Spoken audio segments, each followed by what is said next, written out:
যে মমতা বন্দ্যোপাধ্যায় এক জায়গাতে 5 কোটি টাকা নিয়ে এসছে, আমারই গুনতি দিল, তা আমি 5 কোটি টাকা গুনতে পারি? বলে এদিক সেদিক গুনে আমি এক নেতার বাড়ি পৌঁছে দিয়ে আসি। মমতা ব্যানার্জি টাকা নেয়, এটা তো বিশ্বাস হলো? সোনালী তো মিথ্যে কথা বলেনি, উনি তো এখন আর মুসলিমদের জন্য বলেন না। বড় লোকেরা, কুখ্যাত ক্রিমিনাল, কুখ্যাত যারা সমাজ বিরোধী, যারা হারমাত, তারা দলটা চালা। বন্দ্যোপাধ্যায় টাকা ছাড়তে কিছু বুঝছেন না। একটা সময় সৎ ছিলেন, এখন অসৎ। ওই জন্য ওনার সোনার চটি বলে বেড়াচ্ছেন না। উনি বলছেন না আমি টালি করে, বাড়ির ভিতরটা ঢুকে দেখবেন উপরে টালি শো করা আছে। নমস্কার প্রিয় দর্শক বন্ধু, দেখলেন তো ভিডিওটা? দেখলেন? ভালো করে শুনলেন তো কথাগুলো? তাহলে কি বলছে আরাবুল? তাহলে কি এটা 2026 নির্বাচনের টার্নিং পয়েন্ট হতে চলেছে? একদিকে মমতা বন্দ্যোপাধ্যায়ের সততা নিয়ে প্রশ্ন, অন্যদিকে মুসলিম ভোট নিয়ে বিস্ফোরক দাবি। সব মিলিয়ে আরাবুল ইসলাম যেন বারুদে আগুন দিয়েছেন। আরাবুল ইসলাম তার সাক্ষাৎকারে সরাসরি আক্রমণ করেছেন মুখ্যমন্ত্রীকে। তার প্রধান অভিযোগগুলো দেখুন। আরাবুল দাবি করছেন মমতা বন্দ্যোপাধ্যায় আগে সৎ থাকলেও এখন তার চারপাশে দুর্নীতিতে ভরা। তার কথায় মমতা এখন টাকা ছাড়া কিছুই বোঝেন না। সম্প্রতি সোনালী গুহ মমতার বিরুদ্ধে যে টাকা নেওয়ার অভিযোগ তুলেছিলেন, আরাবুল তাকে পূর্ণ সমর্থন জানিয়েছেন।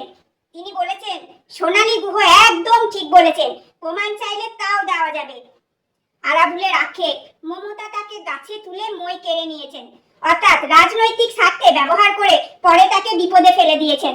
এই সাক্ষাৎকারের সবচেয়ে বড় দিক হলো মুসলিম সম্প্রদায়কে নিয়ে আরাবুলের দাবি। তিনি বলেন ভোট ব্যাংক হিসেবে মমতা মুসলিমদের ব্যবহার করেছেন। মুসলিমদের উন্নয়নের কথা বললেও বাস্তবে কিছুই করেননি, শুধু ভোট ব্যাংক হিসেবেই ব্যবহার করে গেছেন। আরাবুলের আরো দাবি বাংলার মুসলিমরা এখন তৃণমূলের থেকে মুখ ফিরিয়ে নিচ্ছে। তারা এখন নওশাদ সিদ্দিকী ও আইএসএফ এর মধ্যে নিজেদের ভবিষ্যৎ দেখছে। তার মতে মুসলিম সমাজ এবার মমতার সরকারের থেকে মুক্তি চায়। নির্বাচনী প্রচার নিয়ে বলতে গিয়ে তিনি জীবনতলা থানার ওসির বিরুদ্ধে সরাসরি পক্ষপাতিত্বের অভিযোগ তোলেন। তিনি জানান পুলিশের বাধা সত্ত্বেও সাধারণ মানুষ তার পাশে আছে। আরাবুলের সাফ কথা, পুলিশ দিয়ে ভয় দেখিয়ে তাকে বা আইএসএফ কে দমানো যাবে না।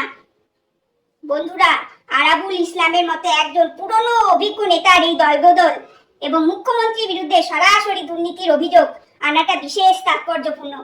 সোনালী গুহ এবং আরাবুল ইসলামের মতো পুরনো সঙ্গীরা যখন একে একে বিরুদ্ধে সরব হচ্ছেন, তখন তৃণমূলের জন্য লড়াইটা কি কঠিন হয়ে দাঁড়াচ্ছে? আরাবুল ইসলামের এই মন্তব্যগুলো নিয়ে আপনাদের মতামত কি? তিনি কি সত্যিই প্রমাণ দিতে পারবেন, নাকি একটা স্রেফ রাজনৈতিক বিরোধ?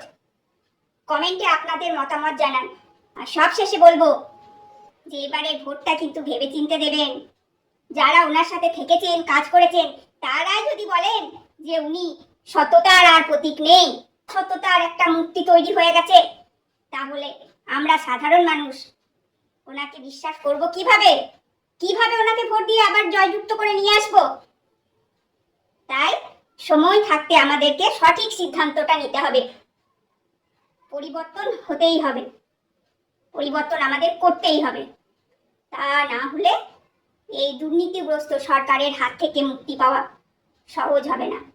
ভিডিওটি যদি ভালো লেগে থাকে, যারা ফেসবুক পেজ থেকে দেখছেন তারা অবশ্যই পেজটিকে ফলো করে দেবেন, আর যারা ইউটিউব থেকে দেখছেন তারা সাবস্ক্রাইব করে দেবেন, একটা লাইক করে দেবেন আর শেয়ার করে দেবেন, যাতে আরো মানুষের কাছে পৌঁছে যেতে পারে আমার ভিডিওটি, যাতে মানুষ সময় থাকতে সাবধান হয়ে যেতে পারে।